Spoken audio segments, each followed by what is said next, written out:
नमस्कार प्रिय छात्रों, आराधना हिंदी साहित्य में आपका स्वागत है। आज हम प्रेरणार्थक क्रिया की चर्चा करेंगे।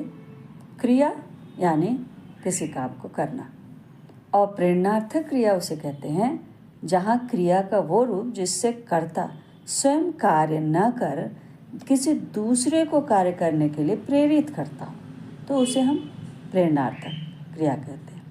अब प्रेरणार्थक क्रिया के दो भेद हैं, दो प्रकार हैं।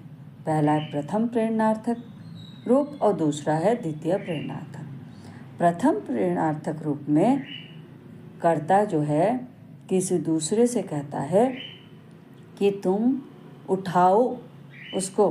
सपोज पहला जो है हमारा है, उदाहरण से समझेंगे कि पहला जो धातु है उठ है, राइट? वो क्या है?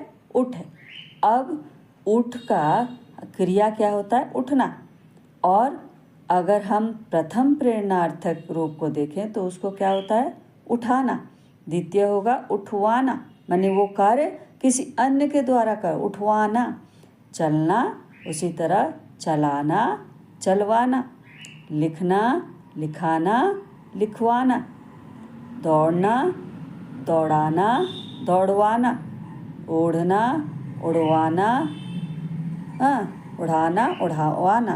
तो धातु के जब दीर्घ स्वर हो तो उसे ह्रस्व में बदल जाता है और फिर उसका रूप क्या है? इस तरह से प्रेरणार्थक क्रिया के रूप में लगता है। ठीक उसी तरह से जागना, जो दीर्घ है, पहला जो है दीर्घ है ना, उसका जगाना, जगवाना।